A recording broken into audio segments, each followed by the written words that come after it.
तो भारत विजय प्लान ये भुवनेश्वर में हो रहा है। प्रधानमंत्री नरेंद्र मोदी लगातार दौरे कर रहे हैं। अभी वो ओडिशा के दौरे पर है। शाम को 2 दिन के गुजरात दौरे पर जाएंगे। गुजरात में इस साल विधानसभा चुनाव होने हैं। अगले साल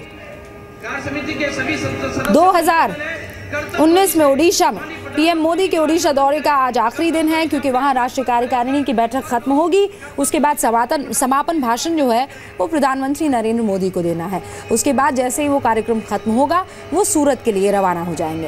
एयरपोर्ट से सर्किट हाउस तक करीब 11 किलोमीटर लंबा एक रोड शो भी वो करेंगे। पीएम अभी भुवनेश्वर में होने वाली बीजेपी की उस राष्ट्रीय कार्यकारिणी की बैठक में मौजूद है और करीब 3 बजे वो समापन भाषण देंगे।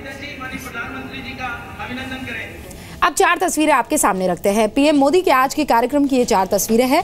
आज सुबह भुवनेश्वर में पीएम मोदी राजभवन पहुंचे, स्वतंत्रता सेनानियों के परिवारों से मुलाकात की, उन्हें सम्मानित किया।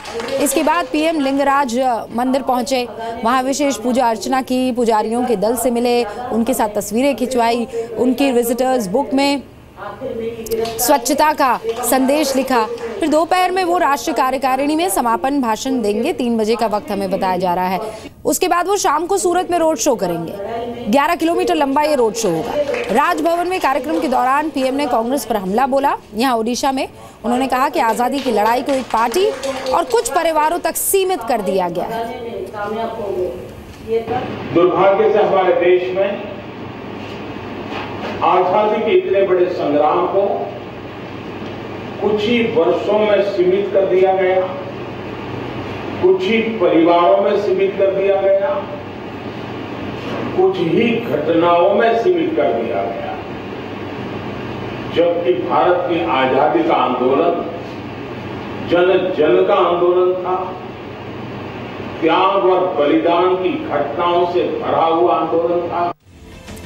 तो आज बीजेपी की राष्ट्रीय कार्यकारिणी का दूसरा दिन है। इससे पहले कल राष्ट्रीय कार्यकारिणी में बीजेपी अध्यक्ष अमित शाह ने इनॉग्रल भाषण दिया। कहा था कि अभी बीजेपी का स्वर्णिम युग आना बाकी है।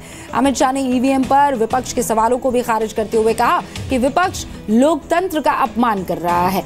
बीजेपी की इस राष्ट्रीय कार्यकारिणी के हर अपडेट को हम जी न्यूज़ पर दिखा रहे हैं अपने दर्शकों को। जी न्यूज़ के रिपोर्टर मौके पर मौजूद हैं और इस बीच हम लगातार एक्सपर्ट्स की राय भी ले रहे हैं। वहां जो नेता गवाह और एक्सपर्ट के तौर पर हैं उनके बयानात आपको दिखा रहे हैं। खबर पुष्ट है, आप जानते हैं, और चूंकि हमारे कैमरे से चीज़ें कैद की जा रही है तो तकनीकी विश्वसनीयता भी इसकी पूरी है।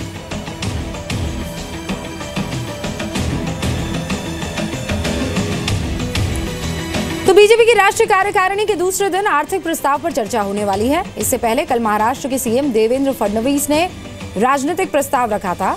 मोदी सरकार के 3 साल का लेखा जोखा उसमें पेश किया गया।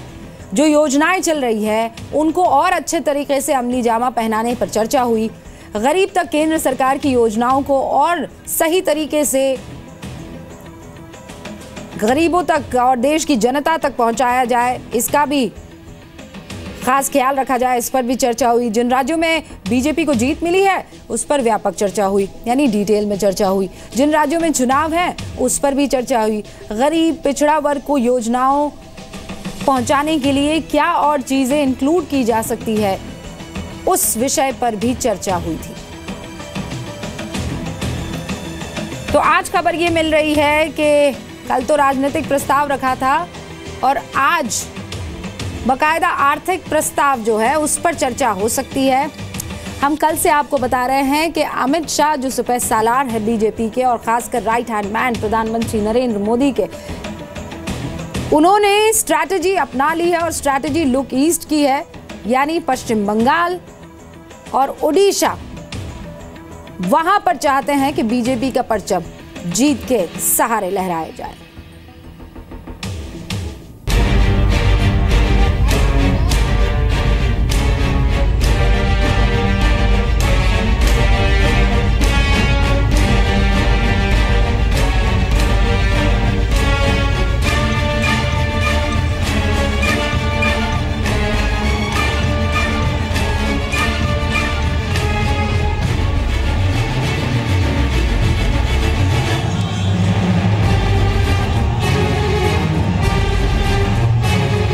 अब की बार देश के हर राज्य में बीजेपी सरकार। प्रधानमंत्री नरेंद्र मोदी की अगुवाई वाली बीजेपी का अब यही मंत्र है।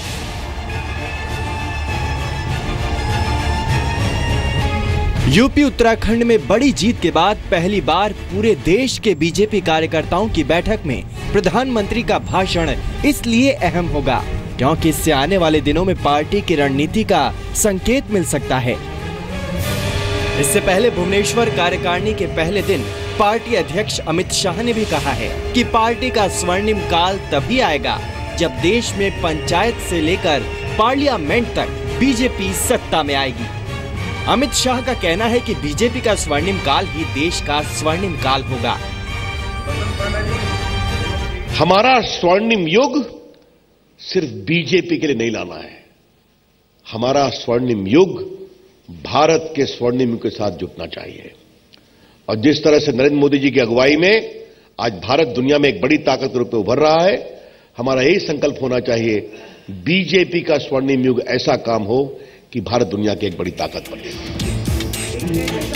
राष्ट्रीय कार्यकारिणी के पहले दिन अपने अध्यक्षीय भाषण में अमित शाह ने कार्यकर्ताओं से कहा कि बीजेपी को अभी और ऊंचाइयां छूनी हैं।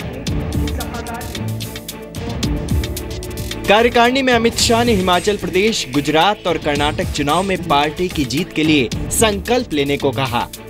अमित शाह ने ऐलान किया कि वो देश भर के पार्टी नेताओं और कार्यकर्ताओं से मिलने के लिए 95 दिनों का दौरा करेंगे। केरल, तमिलनाडु और पश्चिम बंगाल में बीजेपी की बढ़त की संभावना का जिक्र करते हुए उन्होंने वरिष्ठ नेताओं और केंद्रीय मंत्रियों को कम से कम 15 दिन का वक्त संगठन को देने को कहा। कार्यकारिणी में देश भर के नेताओं के सामने अमित शाह ने उत्तर प्रदेश और उत्तराखंड में जीत का जिक्र करते हुए कहा कि अब बड़ी जीत के मायने बदल गए हैं। उन्होंने कहा कि यूपी की जीत से लोगों की ये राय भी बदली है कि बीजेपी मजबूत क्षेत्रीय पार्टियों को नहीं हरा सकती। हमें इस बात का बहुत आश्वासन है कि जनता के आशीर्वाद और कार्यकर्ताओं के प्रयास और पार्टी के प्रति आस्था, इन सबों के साथ बीजेपी की बहुत ही निर्णायक जीत हुई है। राजनीतिक विश्लेषक 2/3 को बड़ी विक्ट्री मानते रहे हैं, लेकिन इस बार के नतीजे ने उनको भी सोचने पर मजबूर किया है